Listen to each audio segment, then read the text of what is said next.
গজর আর মলঙ্গার। শুনে রাখো প্রফুল্ল দলই, সেদিন আমরা কিছু বলিনি তোমার চিটিংবাজি। এবিএস এর কাছ থেকে কত লক্ষ টাকা সব আমার কাছে লিখে দিয়ে গেছে। এই বেআইনি 3 তলা বাড়ি, পারমিশন নাওনি, অনেকের বাড়ি ভাঙচুর করেছো।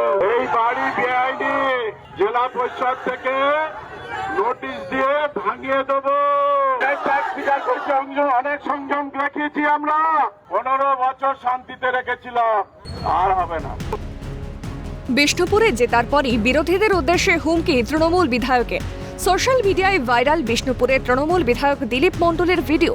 ঘটনায় বিজেপির তরফে থানায় লিখিত অভিযোগ দায়ের করা হয়। তার ভিত্তিতে বৃহস্পতিবার বিষ্ণুপুর থানার পুলিশ ও কেন্দ্রীয় বাহিনী একযোগে তল্লাশি অভিযান চালায় বিধায়কের বাড়িতে। বিধায়কের বাড়িতে তল্লাশি চালাতে গিয়ে বিধায়কের আড়ম্বরপূর্ণ জীবনযাত্রার এক অভূতপূর্ব ছবি সামনে এসেছে। তৃণমূল বিধায়ক দিলীপ মণ্ডলের পৈলানের বাড়ি রাজপ্রাসাদের থেকে কম কিছু নয়। বাড়ির ভেতরে ঢুকলেই রয়েছে বিশাল সুইমিং পুল, বাড়ির ভেতরে বিরাট লন, সেখানে দোলনা, বাঘ, হরিণের মূর্তি কিনা নেই। শৌখিন সাজসজ্জায় সজ্জিত গোটা বাড়ি, রয়েছে পোষ্য ও ম্যাকাও পাখিও। পুলিশ সূত্রে জানা গিয়েছে, পৈলানে বিধায়কের 2টি বাড়ি রয়েছে। এদিন 2টি বাড়িতেই একযোগে তল্লাশি চালানো হয়। অভিযানে উপস্থিত ছিলেন বিষ্ণুপুর থানার আইসি সহ একাধিক আধিকারিক। তবে তল্লাশির সময় বিধায়ককে বাড়িতে পাওয়া যায়নি। ঘটনায় বিজেপির দাবি, উনি হুমকি দিয়েছিলেন প্রাণে মেরে ফেলার, কিন্তু সরকার সন্ত্রাসের সঙ্গে আপোষ করবে না।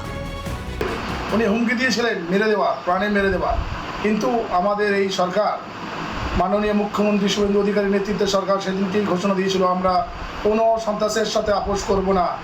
একদম সেইভাবে আজকে দীর্ঘক্ষণ ধরে আমরা দেখছেন যে পুলিশি অভিযান চলছে। আমরাও এই সরকার বা আমরা বিজেপি পার্টির পক্ষ থেকে বলছি, এর শেষ দেখে ছাড়বো। উনি কত বড় ক্রিমিনাল, উনি কীভাবে সন্ত্রাস আর কায়েম করতে পারেন, শেষ দেখে ছাড়বো।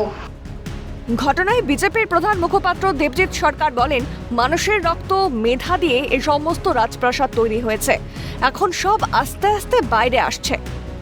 সাধারণ মানুষের রক্ত শুষে এইসব প্রাসাদ তৈরি হয়েছে প্রত্যেক জায়গাতে।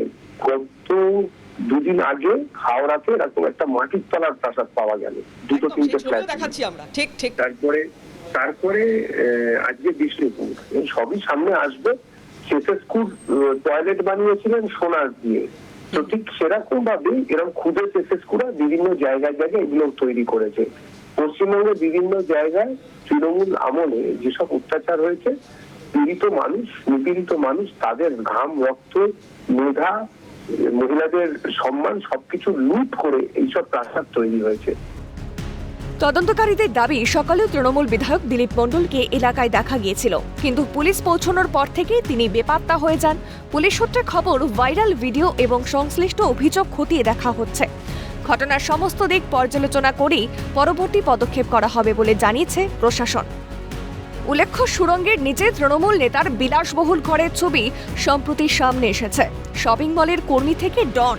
মধ্য হাওড়ার শিবপুর থানার অন্তর্গত 36 নম্বর ওয়ার্ডের বেতাজ বাদশাহ শামীম আহমেদ ওরফে বরে তৃণমূলের ছত্রছায়ায় দীর্ঘদিন থেকে ওই এলাকায় দাপট চালিয়ে এসেছে মধ্য হাওড়ার প্রাক্তন মন্ত্রী অরূপ রায় ঘনিষ্ঠ বরে।